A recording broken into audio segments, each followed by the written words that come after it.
Mamma akkam jirtu? Gaariidha.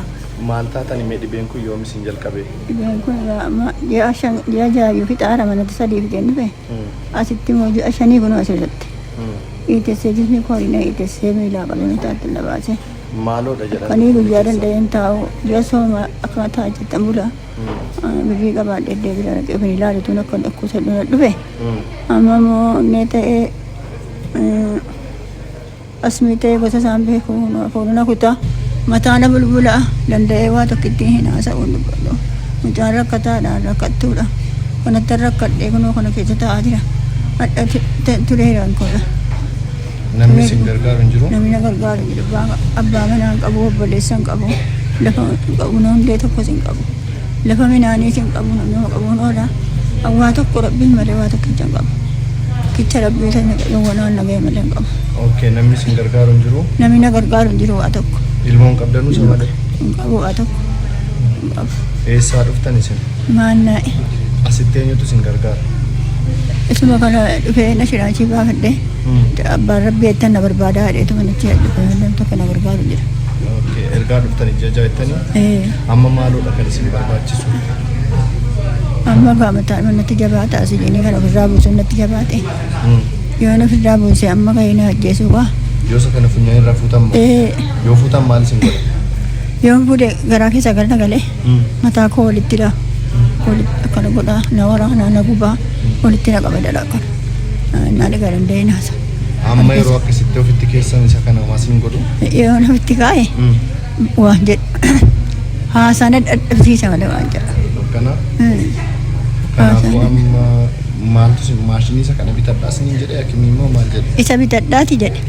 Yoo dandeessan galaa yoo dadhabdan immoo asuma taa'u keessanii jennaan as taa'u natti jabaatee birraa gamna isa jiraan ta'an islaamanni jigeera. Isa akkaataan san ulkaa badee waa tokko jigeera. Kanaa hidhee rakkadhee waan itti galus hin qabnu isuma iyyuu galleetu mannaan akkaataa galuun qabdanu naan jedhan. Dandeenyaa bitachuu malee galuun qabdanu. Mee ijoollee viidiyoo kana ilaalanii akka isaan isin gargaaranii viidiyoo kana ilaalanii maashinii kana isinii bitanuuf waan ta'e jedhaniika. Ishee ammuma miti? Ammuma kara kinni kan koo kunoo kana hongalee sakkatti galuun qabu yoon taa'e sakkatti taa'uun qabu nama na gargaaruun qabu qallabatti na rakkadha. Kanaa jennaan namni na gargaaru obboleessa sabbaas hin qabu abbaa manaas hin qabu. Mucaa tokkicha kana wajjin rakkadha. Buna hundee tokko hin qabu. Lafa midhaaniis hin qabu. Akka katamaatti ol galee kabbaa malee tumatti waan abdadhee nan bitadhaa jedhee assabuun qabu. Rakkinni koo amma cimaadha rakkinni koo. Achumatti gisee irdaataa yatiimaa bahu tokkaanuu hin bahu achumatti. Itti rakkadheen taa'aa jira. Rakkina koorra moo dhukkuba kana badaana cabse gaala. Waan ittiin rakkinni akkama mudhabee. Manatti ji'a sadiin ciisee erga na qabdee waggaadha dhukkubattiin kun. Asitti gaa kunoo kanaafi yaari doktooraa immoo akkatti galaatiin hin jennu qabnu. Oksijiinii dhiiftanii akka gadi hin baane naan jedhan. Oksijiinii dhiistanii gadi baanaan rakkoo cimaa dhufaa yoo dandeessan bitadhaa.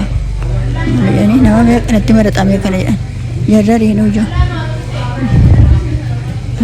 Nan bitadha jedhee hin assabu waan rabbi na assabu meesiniif rabbi na dhibu malee waan rabbi na assabu beeku. Kabajamtootaaf jaallatamtoota obboloota keenya warri viidiyoo kana ilaaltanii hayyoon keenya kun haadha Naziif Shee Huseen jedhamu godina Jimmaa aanaa maannaa Kenteeriirraa dhufanii ji'oota ja'a oliif hospitaala ispeeshaalaayizidii yuunivarsiitii Jimmaa keessa ciisaa jiru.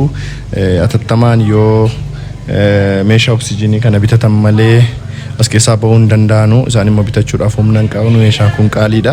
Namoonni viidiyoo kana ilaaltan hayyoo keenya kan akka gargaartan gamanumaan waamicha namummaa isinii himuun barbaada. Anabdii Geetaachoo Abbabeetii galatooma ulfaadhaa.